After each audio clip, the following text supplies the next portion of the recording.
Okay, so let's go. Okay. So morning, everyone. I was asked to do this. I did a talk about a year ago, and at that time there was a lot going on in the tech sphere, particularly in the app space, with Google and Apple really wanting to take control of their own environments, so that they could maximize the revenues that they got really from each other. Google being a major, obviously, advertising funded business, and Apple being a technology hardware business that has services around it. And since then, there's been a total transformation of the entire tech space, particularly in the app space, with a lot of businesses losing the old toolkit that they could use in terms of trying to find customers based on like-for-like behaviors with other customers, because people have stopped sharing their data. And in that year, you've seen a total transformation of probably 70 to 80% of the people that know about being able to stop their cookies being shared with other apps, stopping them. And so that has meant that you, as an app user and as app owner, you've really had control, and it's meant that it's been much more difficult to find new customers. And so what this has done is really transform the world of loyalty and what that means. And there are a lot of players in the space that focus on loyalty programs. And what I've been doing is talking to businesses and working with a few businesses very early stage in really getting to improve their attitude towards loyalty and retaining customers. So what I put together today is kind of like a toolkit and a top view of how I go about that with a client, and hopefully this has some value for you. So sorry, I just got to.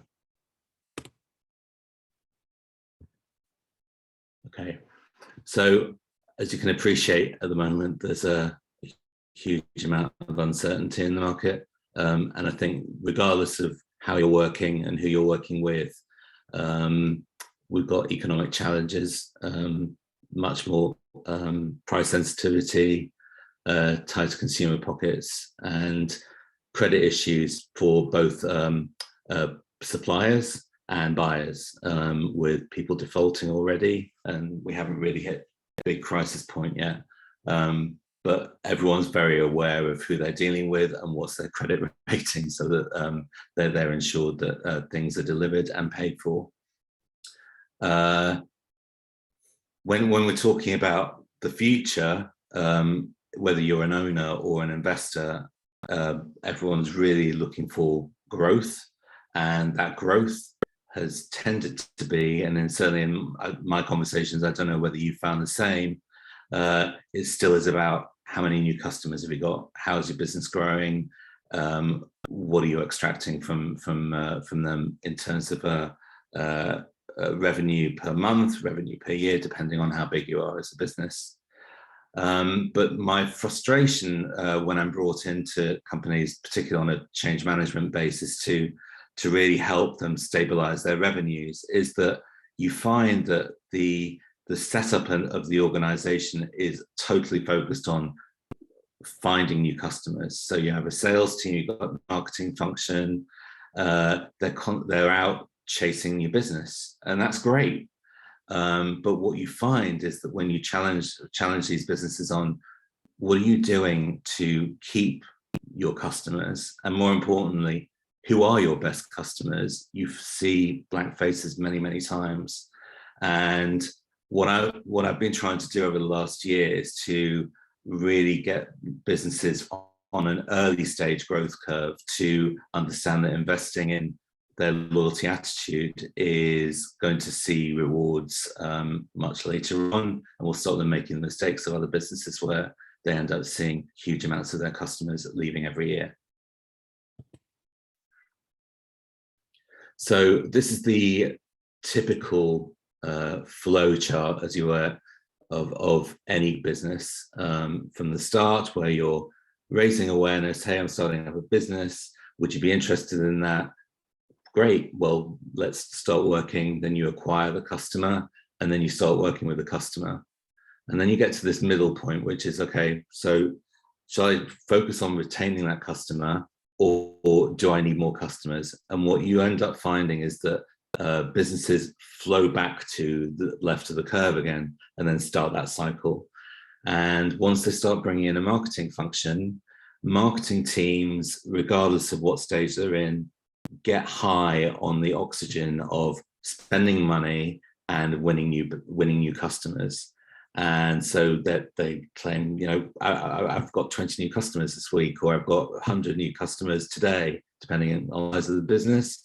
And that then flows through to more ad spend, more marketing, which makes their job bigger, which means they can hire more people.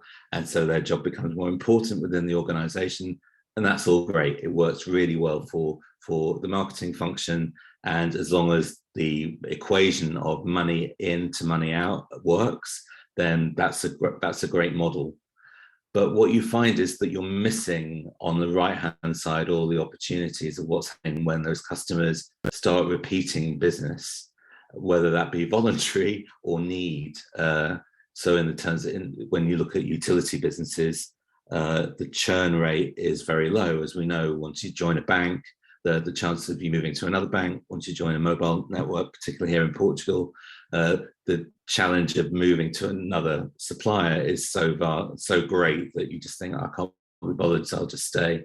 And so you see almost the pain of moving being really beneficial to these players. And so they don't really care about growing the business, upselling, cross-selling, and organically growing, because ultimately you have to stay with them. But for new businesses and new markets, you see this flow from left to right, but the majority stay pretty much at the red zone, and then don't do a really bad job of getting to the green zone. People say, so what does that mean? So what is a good retention? You know, how do I know whether I'm doing a good job? And these stats from this month from one of the major tech platforms that helps with recurring revenue in the US, but is a global business. These are the stats that come in. So these are the monthly churn, average monthly churn by sector. And you can see with SaaS, it's lower, but that tends to be B2B as well as B2C. So you get a lot of higher retention in some of those platforms.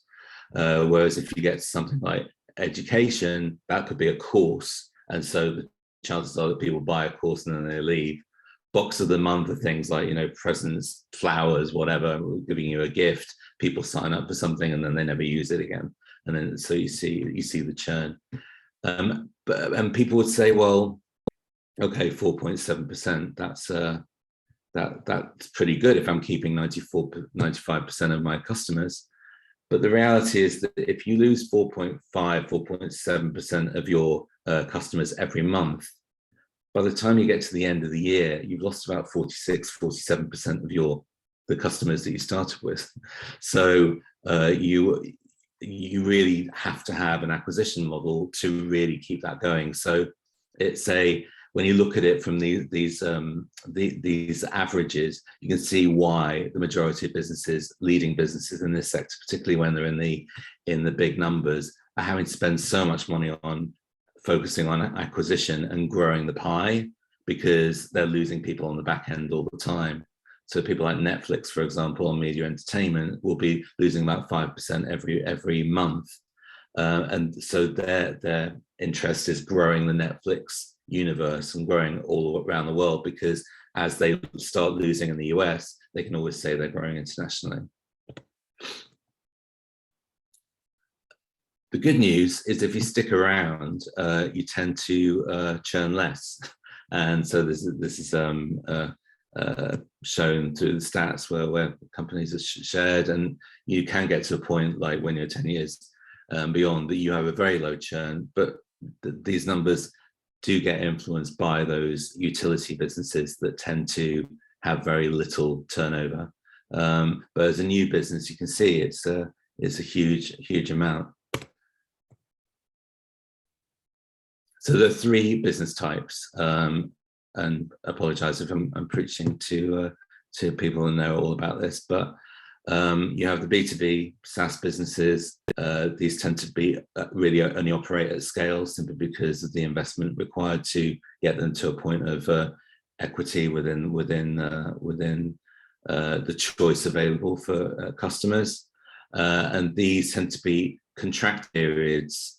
And so, it's very investment heavy on both sides to integrate. And then therefore there's a lot of investment. And when you do a retention model on SaaS, it tends to be looked at from a perspective of the number of people retained during a period, divided by the number of people, the number of customers at the beginning of the period. So if you have less, then you're doing a really bad job. If you have more than you had at the beginning of the period, then you show the percentage growth essentially. When you've got a B2C one-off business like an Airbnb or eBay, for example, when they're actually buying individual units, then you look at the behavior and you look at active users divided by the number of registered users who have bought one or more things. And then you do that and look at it from a period to period basis, so you can see how actively active your users are. And where the majority of my work focuses is in this lower level, the B2C free to use with ads, who want to think about improving their revenue because they're either working on a freemium basis, trial basis, and they're nervous on where to go next. How do they package their services to get to a point where they can have a stable recurring revenue baseline? And obviously at the beginning of any business, it's really all about getting people using the platform and using it on a regular basis, using a service. So what I've done is I've broken this down into 5 steps in terms of how you transform a business. And this is really from a learning curve that I've taken over my career, and how I can bring it to light for lots of different types of businesses. But the headlines really are that loyalty is a mindset. It's not a loyalty program. There are lots of really great businesses offering off-the-shelf loyalty program solutions now that you don't really have to spend or resource up internally to make it work. They will help you do that. And if any of you need any advice on that, then I can help you. But where I'm positioning myself within the loyalty space is to really look outside slightly from loyalty programs and look at the overall attitude and culture within a business to see how focused they really are within the business to loyalty. And you'll see why I'm getting to that point in a minute. On the brief for this talk, I think I mentioned that, is loyalty about subscription? Is it about membership? So we'll go into that in a little bit. But subscription ultimately means a price package.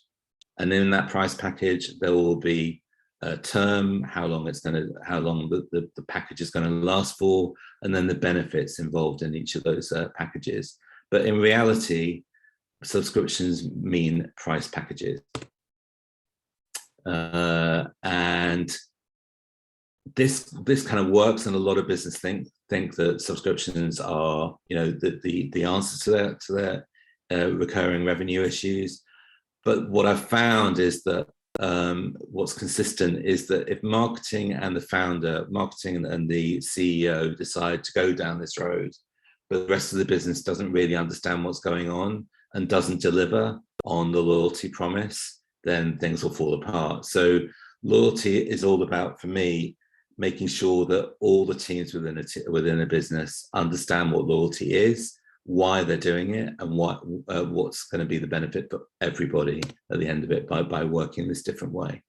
And the overriding almost like no fail test is ensuring over-delivering customer expectation across every single aspect of you, your product, your team, and the delivery of the product, and even the post-delivery of the product. As I alluded to earlier, there's a lot of investment when it comes to acquiring a customer, and there's a lot of investment internally in terms of growing teams that do that for the company. And it's really exciting when you're seeing, on a dashboard in a startup, new people joining, new people subscribing, new people using the service. It's amazing. It energizes the team.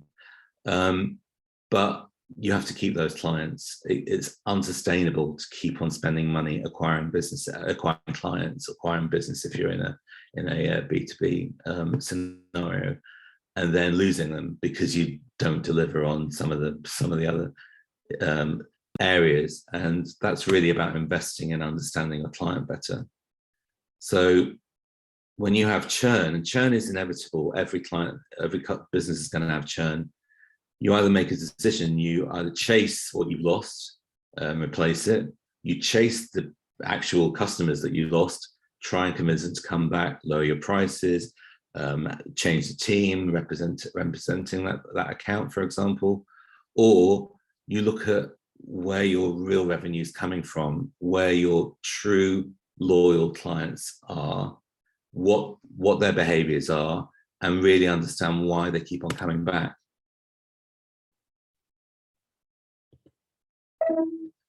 So a lot of the work I do is in this area. Who are the clients? Why are they there? Where are they? So you really need to get into the granular detail, which in smaller businesses can be literally a phone list, and in bigger businesses it's all going to be about looking at the data, and that can be anything from a 3 to 6 month project. Where I came to all this from, and hopefully this gives you a real life analogy for you to get your head around, which I've been able to use in startups and beyond, is if you look at Ticketmaster as a business where I was, where I led the EMEA team for 7 years. It's really about understanding who the client is, and what Ticketmaster did very early on as email and technology started to open up the opportunity for us to understand customers better, was to really dig down deep into making sure that every time we communicated with a customer, that we got to understand a little bit more about them. And one of the challenges of Ticketmaster, and still is, to be honest, is that we didn't really know whether the customer was the person going to the event that we were selling. And so we had really muddy data. We would say, oh, Mrs. Brown is going to Coldplay, for example, but Mrs. Brown might have been buying the Coldplay ticket for her son or her husband and not going at all. And so making an assumption that the customer was the person that was going to the show was false. So what we started doing was really looking at the behavior of the repeat customer and seeing whether there are any assumptions that we can make, so that we could start bucketing them into segments and different profiles. And the way to do this is to manage what we call first-party data. So this was not bought from anyone else. This is all the data that we created through email, through transaction, through website behavior, through app behavior, bringing all that together to really understand the customer and what they were looking for, which meant that we could then start engaging them more, because you need to get to a point like Ticketmaster where, say, 87-80% of the emails that you send are opened and read. And that only comes from learning. But when you get to that point, you know that you have very little rub between you and the customer that you talk to. And you have happy customers in terms of you're giving them information before anyone else, for example. You're rewarding them, you're getting them engaged, you're rewarding them, encouraging them to review the shows they went to, providing opportunities to buy VIP tickets, etc. And so that funnel, what we call a funnel of communication between an initial conversation, i.e. someone coming to the site saying, I want to buy something, to say 2-3 years later where they bought 4 tickets, you can start making assumptions about who they are and serving the more accurate communication, which is what everyone wants to do. What I did when I left corporate and set up on my own was really focus on Agile in the way that Agile works within businesses. I don't know how many of you are aware. Is everyone aware of the Agile approach? No. Okay. So the Agile approach is a fantastic way of working, and it really works for teams who are wanting to improve a product or wanting to build a product, but know that they need to launch and grow and develop that product with it not being the perfect product in vision, if that makes sense. So you're thinking about constantly iterating and improving. And to do that, you have to do really 4 key things, and they're the center of the Agile process. One is to shift your thinking from what are the outputs? What am I doing today? I am coming in, this is what I'm up to no. What are we trying to achieve? What are the outcomes here?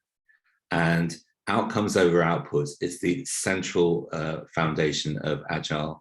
It questions everything that everyone does within the organization, and it requires decentralized decision making. And decision making, particularly at a startup, is very often led from the front by a founder, a passionate founder who has an idea, has a vision. But the successful founders bring in teams of people that know more than they do about their individual sphere of excellence. And then they're allowed to work together to find the right decision for smaller goals. And why we call it Agile is that we break down a huge task into smaller tasks, and we target through what we call the sprint process, a model of work which then says, if I'm going to launch something in 6 months, what does week 1 and 2 look like? What do I want to achieve by the end of week 2? And you set yourself goals, no more than 3, usually no more than 3, sometimes 4 objectives.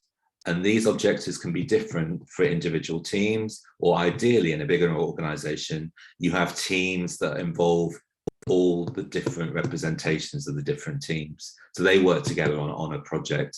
But at the beginning of an organization, it's really about that common communication and having decentralized decisions, ensuring that they deliver on these objectives. Then where this is also highly relevant is a focus on the customer. Everything has to be about looking at what the customer would want. And for that, and in this area, this is all about research and all about talking to future customers, potential customers, current customers, past customers, depending on the life cycle of your company. But this is absolutely vital to the growth and change of future development, because your customers are your product user. The founder invariably becomes less of a product user, and their time is spent doing other things, raising investment, blah, blah. So customer focus is the future pipeline of your business. It ensures funding, it ensures investment, it ensures other users using it if you've got a platform that requires, a busyness of activity from other people, whether it be a social network or whatever. So it's all about focusing on making sure that the customers are getting what they want.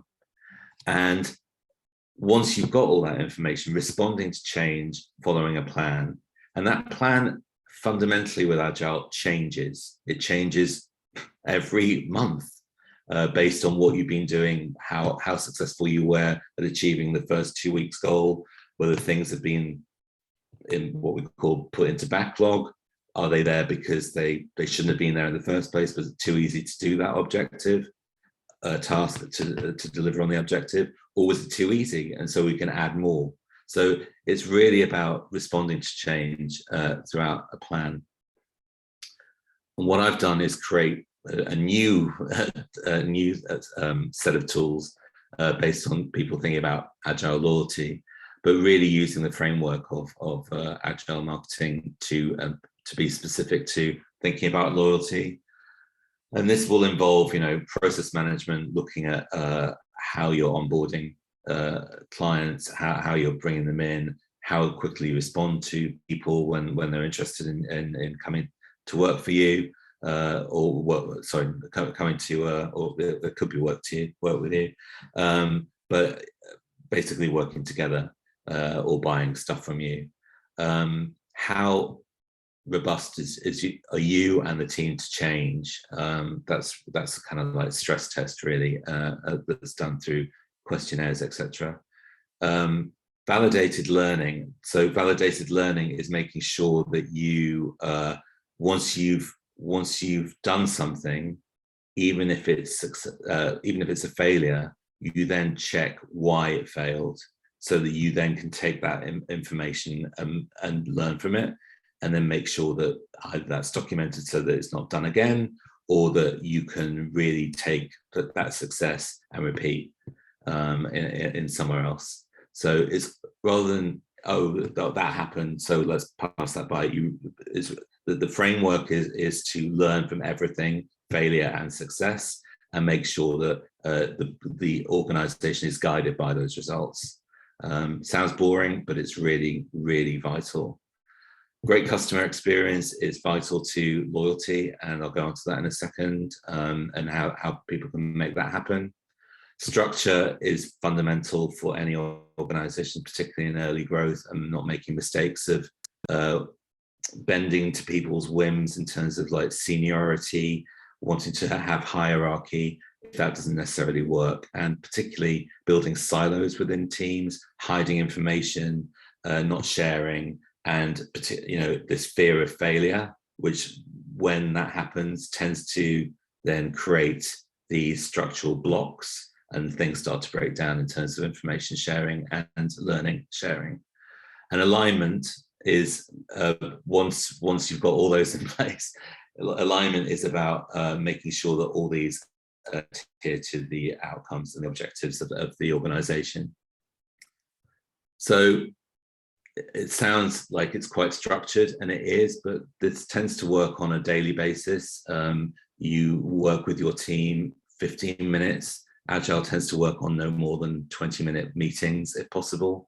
And in 15 minutes every day, each team will meet, go through what happened yesterday and how well they are on track to delivering their objectives. And within loyalty, this would involve someone from the marketing team, someone from client service, customer service, probably someone from the tech team, just to make sure that there aren't any barriers there. And then potentially one of the senior management team, if there was one, founder can come in once a week.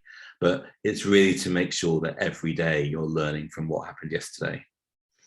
And practice every day is a brilliant way of working. And so at the end of the day, you end up with outcome results. And the things to manage and measure would tend to be things like, what are your values, the vision and mission? And those will be invariably set by the founder to begin with, set by you. And then you've got to make sure that those values, that vision and mission are aligned with the team that you have. It's shared, everyone understands it, but then it's tested and challenged. Because a value, a vision and a mission might sound great on paper, but if you find that your loyal customers actually are looking for something totally different, then you have to make a decision. Do you actually not want those customers that are coming back on a regular basis because they actually quite like your candles, for example, that they really like your glass packaging, but they don't give a rat's about the fact that it's organic, whatever, or they like your price point, but they don't understand that you are an eco-friendly, green, vegan brand. It's those things that you will discover as you go along the journey. and you make a decision as to what needs to happen in order to make sure that there's an alignment there. The strategy and goals is clear. I mean, that based on what I've said, annual objectives will be important as the team grows and the organization grows. But with Agile, it's very much more, as you can imagine, a monthly and weekly conversation about how well the team is doing in terms of objectives.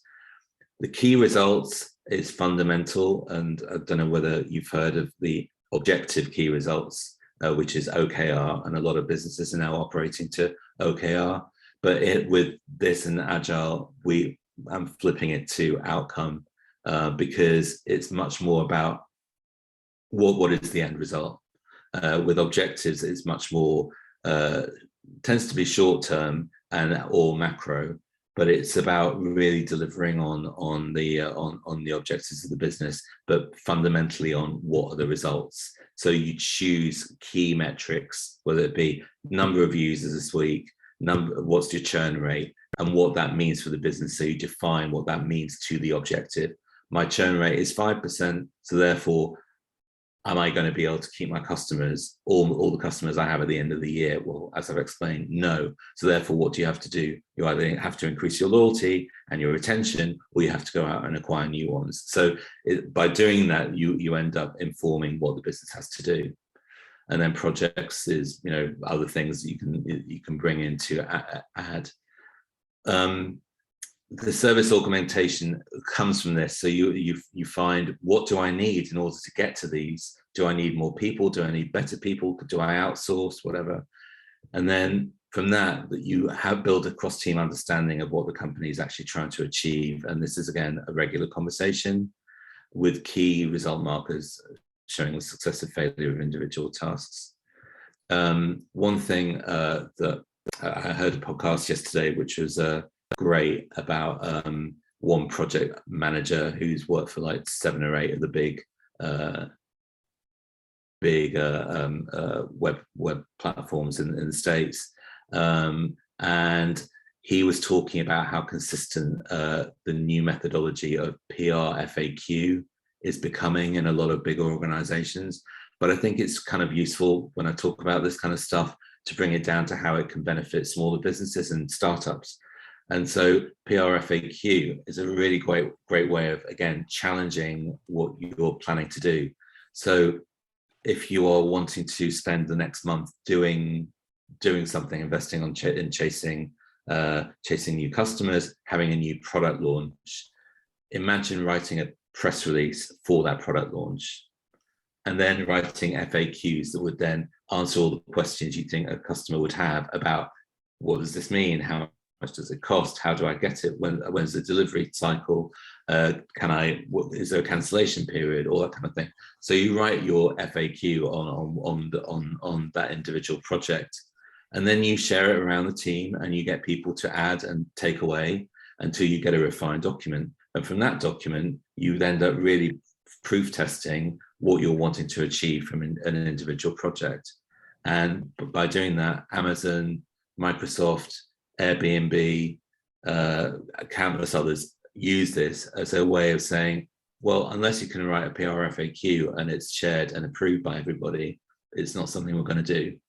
And as a lot of the companies I work with grow, particularly product owners and product managers, their job is about saying no to things rather than saying yes to things, because you have to prioritize what's coming next. So I'll just go into the 5 steps. So yeah, love for me is key for loyalty. I mean, it sounds obvious, but it's often forgotten. And again, why a loyalty program doesn't necessarily work for loyalty and truth is that you find when asking loyalty program users, if someone else launched a loyalty program in the same space, would you move? And the answer is, I mean, I saw a stat, 73% of millennials would move from Adidas to Reebok or whatever if they had a loyalty program. There is no loyalty in loyalty programs, so it kind of defeats the object. So with love, you've really got to move rewarding to relating, and you've got to really understand your customer and relate to them on a one-to-one basis. You've got to stop looking at data and engaging. So many clients I've either worked with or been consulted to work for, when you ask them about how well they know their loyal customers, look at you blankly and don't really understand what you mean. And then you ask for the testimonials, you ask for how many sessions they've had with their loyal customers, how many membership events they've had. And all those things are kind of, well, we want to do that eventually type thing. But, the reality is that you can do that at a very early stage. Your early customers, if you are getting it right, will probably be your longest customers and most loyal customers by default. So engaging with your clients from a very early stage is important. Reacting, particularly when it comes to customer service, is, a part of the course. Oh, I didn't get this today, what can I do? But just reacting to it and not learning from it is where things go wrong. So by understanding their concerns, hearing their feedback, and then sharing it with the team, you will find that they get a feeling that they're being taken seriously, and that they're being heard, and their input's being shared. It's also about not just being interested. That's fine, but that's quite passive. It's about inspiring, and that will be from you, your vision as an owner, as a founder, your passion for what you do. But it will also be about sharing the fun, the enjoyment that other customers are having with your service product. It really helps any business to grow by sharing how great other people feel about your product. It's so dynamic in terms of power. And then it's not just about purchasing, it's about investing. A customer that's coming along and buying something and they're not really invested in it, they're much more difficult to turn into a loyal customer. You've really got to feel as if what they've given you is something that's going to benefit them for a long time, and that they're going to feel that their investment pays off. So it's that feeling of investment that you can do and put in your marketing, whether it's a service, whether it's, for example, fitness is a perfect example of that. You're investing in yourself, and you as a service provider are helping people invest in themselves. So that really creates a bond of love between the two. And this is such a hot topic at the moment, I can't tell you. I mean, across the board, when I look at trade mags across the board, I mean, Currys in the UK, which is a struggling retailer that became a digital retailer, but transacts serious amounts of white goods, is basically getting rid of customer acquisition and really digging down into loyalty and investing in their team. Acquisition scores are kind of like they're really they're being challenged all the time because of the competitive marketplace. And I think as margins continue to be squeezed in other areas of businesses, if you can keep your customers longer, it's going to help your bottom line at the end of the day. And this kind of goes to the next stage, which is the O, organic. Organic growth is clearly the smartest way to grow a business, and it tends to come from an authentic place. It tends to come from people being connected to you as a service or a product. But it's not structured. It's much more random, and as organic food, organic growth, it won't necessarily come from where you expect. But working in an agile way, that enables an organization to feel that they can trial and test random things and feel that, oh, I wonder if this is going to work, let's try this. And you will find organic growth comes from these tests. It's scary, but it's exciting at the same time. And it also stops the short-termism of, oh, well, I'm going to spend all this money on this campaign, and I'm going to get an ad agency in, and we're going to launch, and we're going to spend a lot of money, and it's going to be the look, and these are my colors, and this is my logo. Stop that and stop thinking short term and thinking about sustainable growth, and also thinking about, it doesn't matter if we fail on this, or it doesn't matter if the logo doesn't resonate. We'll launch with something and we'll improve and grow, and as long as people come with us on the journey, all these things become irrelevant. And the number of campaigns I have out in the market can be 30, 40, 50, all targeting totally different audiences with totally different products. But from that, I will understand what works and what doesn't. Organic growth also tends to come from a community, particularly now. If you've got a digital business, community is absolutely vital to feel that your customers are equally connected and sharing in your journey. So rather than thinking about an individual customer, you need to start thinking about them as a community of fans, which is why, the Ticketmaster model, if you keep on thinking about that, the most powerful audience growth tends to come from fans and their passion and their excitement for an individual artist, for example. That becomes, and when you think that happened before digital, that was something that was kind of organic and grew based on fan excitement. If you start thinking about your individual customers as fans of you, fans of your product, then you can really start to change your behavior and think of them as your team, your community, because they're the most powerful brand ambassadors you've got. If they like it, then they are going to tell other people about it, and that will grow your business organically. And from that, it becomes the difference between very shallow, very shallow growth to much more deep rooted, which might not necessarily mean they come back every week, but their roots are there, and when they need you, they will come back to you. Membership is a pivot, really, and membership is something much more deep and represents a shift.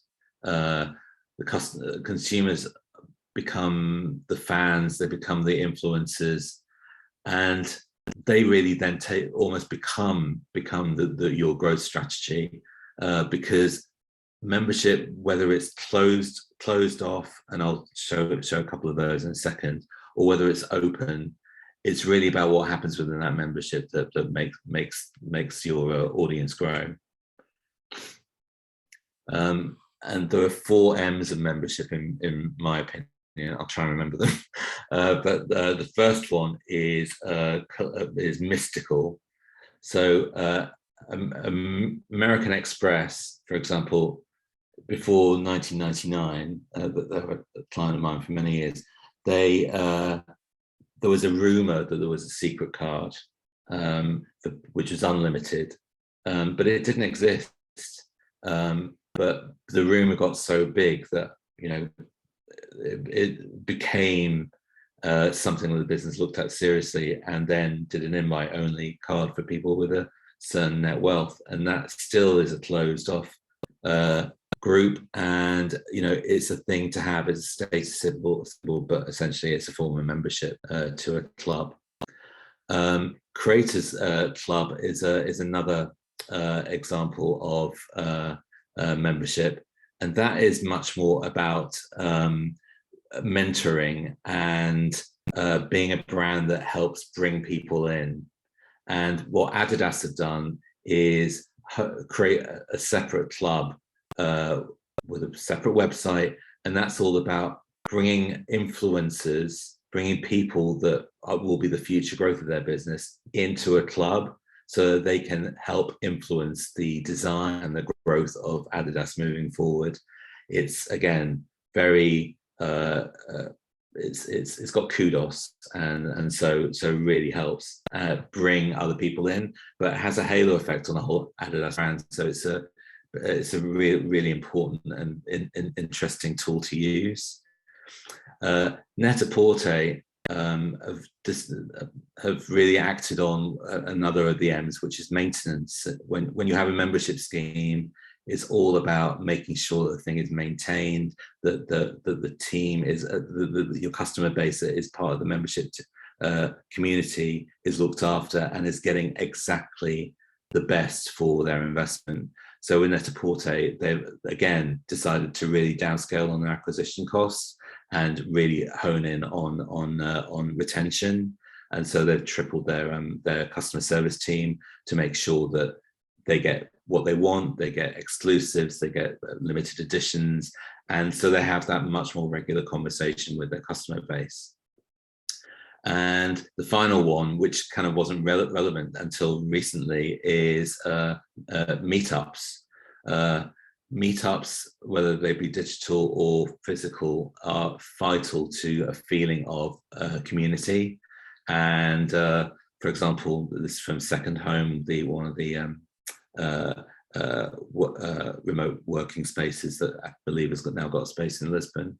But they are very good at adding to the feeling, not only from taking money every month from people to share an office space, but this feeling of community, and adding to it by having regular meetups really helps strengthen the feeling of being a member. So those are the 4 pillars really of what makes a membership scheme work in 2022. There's another aspect which I'd be remiss if I didn't talk about, because it is very in vogue at the moment, but it can be challenged based on lack of success so far. But Web3 is potentially a fantastic opportunity for loyalty. And in 20 years' time, we might remember this and think, well, that was the first time we talked about loyalty and Web3. But the reality is that blockchain, as an open, totally transparent way of working, is perfect for A, community, B, sharing, and C, a feeling of togetherness and a common goal, particularly when you get into the sphere of a DAO, which is a decentralized autonomous organization. If you set up like these companies have as a DAO, really what you're saying is, if you join us and then you start behaving within our community, using the tokens that we have created to buy services, to share, to reward, really you're part of this program, you're part of this project, and you're a co-owner of this project, which is ultimately, what membership should be. It shouldn't be lots of profit being made and then members. A real true membership, particularly if it's for good, if it's a charitable organization. A DAO is a perfect way to work cross-border, sharing, signing off, all that decentralized decision-making that I was talking about with Agile. Web3 and DAO really work for this. So I'll just give you 3 quick examples. So People is a fantastic initiative that is launched in Liverpool. And it's essentially trying to take on the Just Eat, the Uber Eats, the delivery services. They're currently taking about 37% of the margin of any restaurant for delivering, and basically promoting their restaurant on their network. That's a huge margin to lose. And what People are doing is they've created a network where people can see the restaurants in their network. They buy tokens on this blockchain, and they then buy their meals through this Fuse network, and they basically transact. But the transaction costs are going to be less than 1%, which means that it makes a huge difference to some of these restaurants that are, as we know, during the energy crisis, are going to suffer hugely. So it's an initiative that's been backed by the Liverpool City Council, and it's also got additional funding from a couple of other organisations. But it's a test, and I think, like a lot of these things, it's about seeing these ideas in real life and see how they work, and see how they evolve, because this could be the future of how people develop organisations and how they reward the people that are part of it. Friends with Benefits is a really interesting one, which is very similar to the Adidas model, which is about people getting together, hiring places to do events, promoting artists, funding artists, both music and art and art, and really supporting that network, both by interaction and meetups and rewards. So that's another kind of like initiative. And this pool suite is essentially a radio network that started in the States that is now spinning off into other products that is rewarding people and through their own tokens. But it's an interesting space and one to watch for sure. This is quite detailed, this why, but it's really vital, and I'll do it really quickly. Yield is vital to loyalty, because you really need to know what's the value of your customer and why you're investing in them. So I've got a couple of analogies. So it's about really how quickly can I recoup the cost of acquiring a new customer, and how much can I afford on average to pay to acquire a customer. So it's two things: how much does it cost, but also how much can I actually spend in order to win one. Now, lifetime value is something that a lot of businesses use, and if you have a one-off business, lifetime value is totally fine. It's a very simple way of looking at things. It's basically saying, okay, how much money will I get from a customer before they leave me, and how much money did it cost me in order to get that client in the first place. And once you do that, you can work out an average and then say, well, if I spend £300, then will I win one customer, or will I win 0.1 of a customer? Therefore, I need to increase my budget. That's a very simple methodology, and it works for most businesses. But once you start getting into subscription, you find things start getting skewed, because subscription models tend to have lots of different price points. And a lot of investors are kind of hoodwinked by averages. And so people will say, well, my churn is 5%, and yeah, we're doing really well. But what they haven't said is that 95% of their 1 years have disappeared, and they're basically being funded by 1 month or 1 week trials, and they won't count that. They do the whole averages game, and so it masks a load of sins. So that can be dangerous. What a lot of businesses are doing now is evolving into what they call a payback period, and that is really, it's quite simple, but it's breaking everything down to the segments I was telling you about earlier. So it's about saying, okay, so in plan A, if that is going to cost me, if that's going to bring in €200, but it cost me 50, or is it the other way around? If it cost me €200 and it only cost me, no, it's the other way around. If it cost me €50, but it brought in €200, then in 4 months, then I'm good. But if you look at plan C, which cost me €200, but it brought in €500 in revenue, then in almost 2 weeks, you've got your money back. So when you start breaking it down into segments, it's really good to see who are the customers that you should be really looking at. And then what I would do with the client is, if they had a subscription model starting, I'd say, okay, well, that's very interesting. Let's have a look at plan C, and let's have a look at the types of customer. Are they geographically skewed? Do they come, or are they gender skewed, or are they age skewed, or a mixture of all three? And that will give you much more reliability in saying, we should be spending more money on these people, because at the end of the day, our payback is going to be way much less.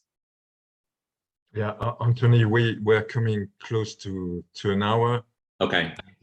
Let's try to take some questions as well.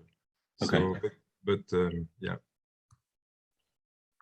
If you want to, you have a few more slides? Yeah. I'll just to finish it off then. So with audience, I've kind of talked about that, but it is about segmenting and making sure that people feel involved.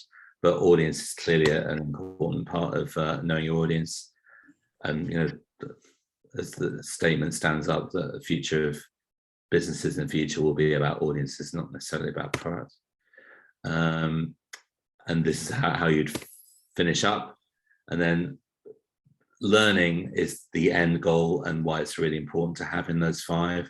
because you need to learn from every stage. You need to storytell, you need to test, you need to action from the learnings. You need to ensure that cross-functional teams will understand that, and you basically get everything cleared. And then what I would do is then work with a client and build this customer journey with them, and do a what would be called a traffic light system of where you're doing well, where you're not. And yeah, so that's it. Okay. Yeah, no, excellent. Yeah, sorry to interrupt because I know I didn't have a clock on me. Sorry. No. It's a great subject, and you have given us a lot of advice and everything. So you know, I will, of course, if it's okay with you, Anthony, I will share your presentation. Sure, I'll send you a PDF. Yeah, excellent. So I don't know if anybody has any questions or any comments. I mean, personally, it's, you know, I can relate to everything you said. You know, I worked for 20 years for media and newspaper. I worked for The Economist and then DFT, and it's only really when the paper went into the paywall, you know, the buyer to read online, that they really started to get into the retention. I mean, it was already a little bit, but not much, and the emphasis was always on new business. And what I found the challenging in all this, well, first of all, you mentioned the culture. You know, even if the people on the top are completely with that shift into the retention, how do you make it going down to the team, like you explained? And then the other challenge, which I found, was the data, because you can go completely lost in so many data that are not relevant. So how do you do to make sure that you capture the right data? And certainly at the beginning, you know, at the end, when you have already quite a lot of a big pool of customer, you can analyze who are the ones who are most likely to stay for a long term, and then you try to acquire the same kind of profile of people. But it's all about data, and also, you know, some people will engage differently than others, you know. So it's really a science, and it's a science. Big challenge. It is. I don't. Yeah. Okay. So I don't know if you have anything, you know, regarding the data. What would, you know, to capture the right data? Do you have any? Well, every business is, you know, and what Agile does is break it down. So, like I said, you find a segment to work on, and then you really dig into that, and you get everyone, your representative from each of the teams to work on a project, and you then test that and see whether it makes any difference. Mm-hmm. And by doing that, you basically create a Bible, and one that either says, we tried it and it didn't work, we need to do something different, but we don't repeat that again, because, as you know, and certainly anyone that's worked for a big organization will appreciate, is that the silo organization means that not only with, you know, churn of staff, which means that things get done differently or done again, things aren't shared, things aren't documented, and so you can find 5 different teams doing 5 different things, or worse, 5 different teams doing the same thing but working all separately on the same thing.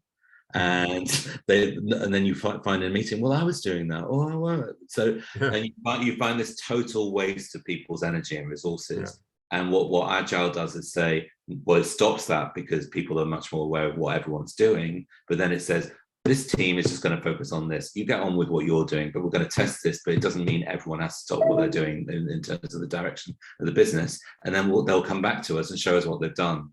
And this tends to, you know, work really well on big organizations. But it's what can't be discounted is that it's really, really vital in early stage as well, because it creates a new way of working. Because remember, a lot of startups are from people that are bringing people from organizations that inherit those old behaviors. And if they're not, if it doesn't change immediately, then they go back to their old behaviors and they become a siloed marketing person that doesn't want to share anything until things ready, or right. And you have to stop that and say, this is a totally different way of working. And it's transformational when it works, because people feel a weight is lifted from them, because it's okay to fail, because any failure is only small, and any failure is also really important for understanding why it failed, rather than press the button and it didn't happen, right? And it's a disaster, but Agile stops the disaster from being anything more than a couple of weeks of wasted work. Yeah, absolutely. Okay. All right. Anybody want to say anything? Joe, you work with a lot of small and medium-sized companies in sales. I mean, do you see a shift? I mean, are people in your case still very into new business, acquiring new business, and not so much the retention, or do you? Well, I mean, I loved it. Thanks, Anthony, because it was really relevant as well, because I love focusing on like the customer journey. Yeah. It does sound like, though, I do it like at a different scale, to be honest, though, just like more with solopreneurs and small business owners. Yeah. It does remind me of a company that I worked with in London, and I did sales training there for like 5 years with them. And that was all about getting the different departments to really see how it all joins up together, and how the customer, from the receptions to the accounts to the sales to the after sales, to the lettings, and how it all joins in and makes such a difference. I mean, I had to sort of like try and, I was coaching them to see the overall new company goals, and I was dealing with like 50 managers, training 50 managers. Yeah. So, but this like takes it to a whole another level, doesn't it? Really, I think it does, but the principles remain the same. I think the principles remain the same, and I think it's all a bit like anti-agile. If agile people just kept it to themselves, and like, this is what we do in our small little groups, then it's a shame, because the principles are for everybody, and you can use agile as a solo entrepreneur in terms of questioning yourself and saying, today or this week, what do I want my business to look like in a year? But what do I want it to look like in a fortnight? Because just by doing that, then you can start breaking things down, because the task is, can sometimes feel enormous, particularly when you're launching something. But if you break it down in small bits, and more importantly, just do these daily behaviors, like anything, like exercise, whatever, it then becomes a lot easier. And really, that's all Agile's doing, is say, break it down so it's much more manageable, and then test yourself against what happened.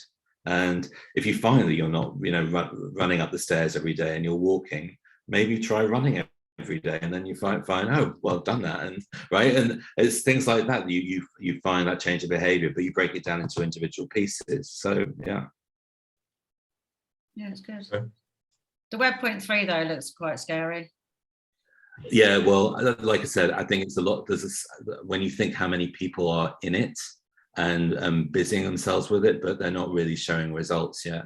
And what I think is great, I mean, you could look at that people project as an agile project, because they've broken it down into one city with a smaller group of restaurants with one small token, backed by a city council, and they're going to see how it works. They don't have ambitions to do anything more than that until that's proven to work or fail. And that, to me, is a great example of how projects will launch in the future. Okay, no, that's great. The Web3 we'll talk about it at our event on Thursday. Around tech. We have a panel talking about Web3. Oh, it would be interesting to see what they say. Are you coming down, Anthony? Can't this week, no. Right. You're going, aren't you? Yeah. I'll come to the next one. Okay, no, I mean, thank you so much, Anthony, for really great presentation and all your time. And sorry, it ran over. Yeah. Let me stop the recording.